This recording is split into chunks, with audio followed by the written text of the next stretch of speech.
മഹാലക്ഷ്മി സീരിയലിന്റെ ഇന്നത്തെ എപ്പിസോഡ് റിവ്യൂയിലേക്ക് എല്ലാവർക്കും സ്വാഗതം. അങ്ങനെ മാർക്കോയെ കാണാനായിട്ടും അവന്റെ നഷ്ടപ്പെട്ട വേൽ തിരിച്ചു കൊടുക്കാനായിട്ടും അമ്മയാണെങ്കിൽ ഹോസ്പിറ്റലിലേക്ക് എത്തുന്നുണ്ട്. എന്നിട്ട് അവന് കുറച്ച് ഭസ്മൊക്കെ കഴിക്കാനായിട്ട് കൊടുക്കുകയാണ്.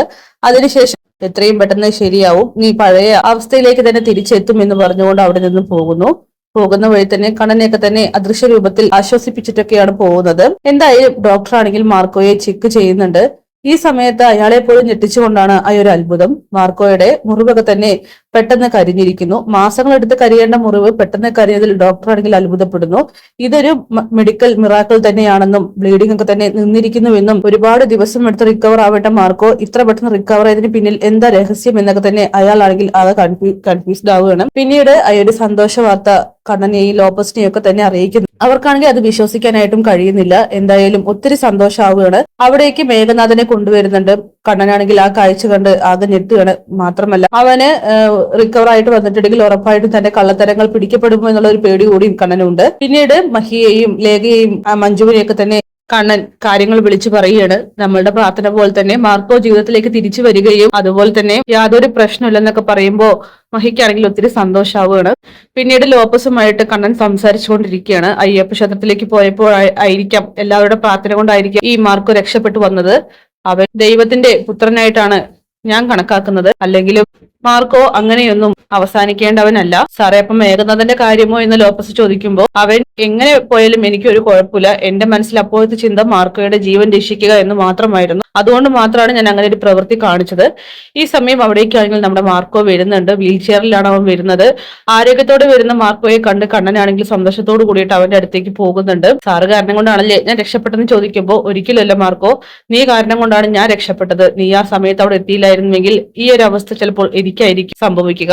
പക്ഷേ നിന്നെ അവൻ ഇടിച്ചു വീഴ്ത്തുക മാത്രമായിരുന്നില്ല, അതിനുശേഷം നിന്നെ കൊല്ലാൻ വേണ്ടി ശ്രമിച്ചെന്ന് പറയുമ്പോൾ സാറ് എല്ലാം അവന്റെ മുന്നിൽ വെളിപ്പെടുത്തിയല്ലേ. അവന് എല്ലാം നേരത്തെ തന്നെ അറിയാമായിരുന്നു മാർക്കോ.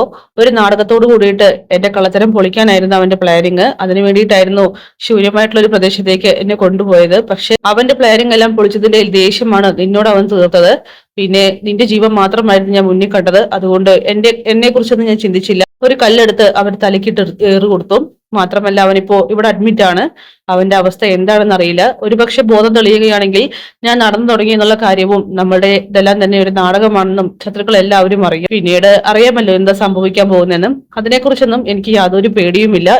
സംഭവിക്കേണ്ടത് എന്താന്ന് വെച്ചാൽ സംഭവിച്ചോട്ടെ. പക്ഷെ നീ ജീവിതത്തിലേക്ക് തിരിച്ചു വന്നല്ലോ, അത് തന്നെ വലിയൊരു ആശ്വാസമാണ്. ഡോക്ടേഴ്സ് അടക്കം നിന്നെ കൈവിട്ട അവസ്ഥയിലായിരുന്നു. പക്ഷെ പെട്ടെന്ന് അതൊരു അത്ഭുതം തന്നെയാണ്. അല്ലെങ്കിൽ എന്റെയും മഹിയുടെയും സ്വന്തം കൂടപ്പിറപ്പിനെ പോലെയാണ് നീ. നിന്നെ ഞങ്ങൾ അങ്ങനെ വെറുതെ വിട്ടുകൊടുക്കുമോ? പ്രാർത്ഥനയുടെ ഫലം കൊണ്ട് മാത്രമായിരിക്കണം നീ ഇപ്പോ ഇവിടെ ഇങ്ങനെ നിൽക്കുന്നത് എന്നൊക്കെ പറയുമ്പോ മാർക്കോ പറയുന്നുണ്ട്, അത് പിന്നെ പറയാനില്ലല്ലോ, സാറും മഹാലക്ഷ്മിയും ഒക്കെ എനിക്ക് വേണ്ടി നന്നായി പ്രാർത്ഥിക്കുമെന്ന് അറിയാമായിരുന്നു. പിന്നെ സാറ് പേടിക്കണ്ട, അങ്ങനെയൊന്നും ഞാൻ മരിക്കത്തില്ല. അവന്റെ കാര്യം അത് എനിക്ക് വിട്ടേക്ക്.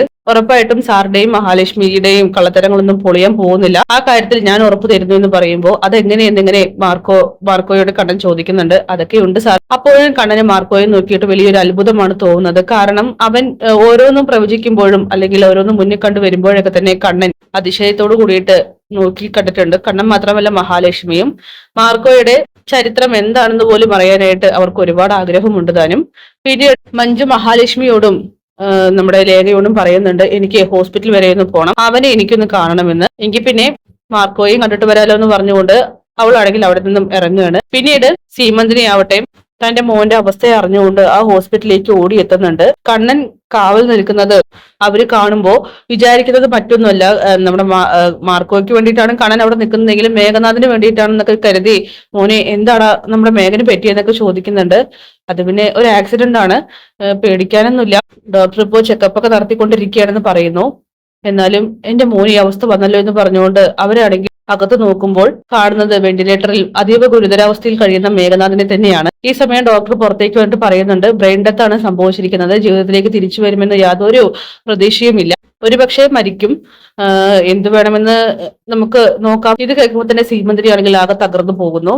മാത്രമല്ല കണ്ണനാണെങ്കിൽ ഈ ഒരു വാർത്ത കേട്ട് ഉള്ളിൽ ഒത്തിരി സന്തോഷിക്കുന്നുണ്ട്. പക്ഷെ സീമന്തരിയുടെ മുന്നിൽ ഒന്നും പ്രകടിപ്പിക്കാനായിട്ടും കഴിയില്ല. തലയ്ക്ക് കാര്യമായിട്ടുള്ള ക്ഷതമാണ് ഏറ്റിരിക്കുന്നത്. അതുകൊണ്ട് തന്നെയാണ് മേഘനാഥൻ ഈ ഒരു അവസ്ഥയും വന്നിരിക്കുന്നത്. ഒരുപാട് രക്തം പോയിട്ടുണ്ട്. ഇനിയിപ്പോൾ ജീവിതത്തിലേക്കുള്ള ഒരു തിരിച്ചുവരവ് അത് അസാധ്യമാണെന്നൊക്കെ ഡോക്ടർ തറപ്പിച്ച് പറയുകയാണ്. അതൊക്കെ കേട്ടുകൊണ്ടാണ് അവിടേക്ക് മഞ്ജുവും എത്തുന്നത്. മഞ്ജുവിന്റെ മുഖത്തേക്ക് നോക്കിയിട്ട് സീമന്തിന് ചോദിക്കുന്നുണ്ട്, നിനക്കിപ്പോ സമാധാനം ആയില്ലേടിയെന്നും. അതിനിപ്പോ ഞാനെന്ത് ചെയ്തിട്ടാ, നിങ്ങളുടെ മോൻ ശ്രദ്ധയില്ലാതെ ഓരോന്നും ചെയ്ത് കൂട്ടിയിട്ടുണ്ടെങ്കിൽ അത് എന്റെ തെറ്റാണെന്നൊക്കെ മഞ്ജു ചോദിക്കുന്നു. പിന്നെ അസുര ജന്മമാണ് അവൻ, അവൻ ഇങ്ങനെയൊക്കെ തന്നെയാണ് മരിക്കേണ്ടത്. പക്ഷെ നേരത്തെ മരിക്കേണ്ടതായിരുന്നില്ല, ഒരുപാട് അനുഭവിക്കണമായിരുന്നു. അത്രയ്ക്കും അവൻ എല്ലാവരെയും വഞ്ചിച്ചിട്ടുണ്ട്. മനസ്സ് മുഴുവനും വിഷമാണ്. എന്തായാലും ഈ ഒരു അവസ്ഥയിൽ കാണാൻ കഴിഞ്ഞല്ലോ, സന്തോഷം എന്നൊക്കെ പറഞ്ഞ് മഞ്ജു ആണെങ്കിൽ മാർക്കോയെ കാണാൻ വേണ്ടിയിട്ട് പോവുകയാണ്.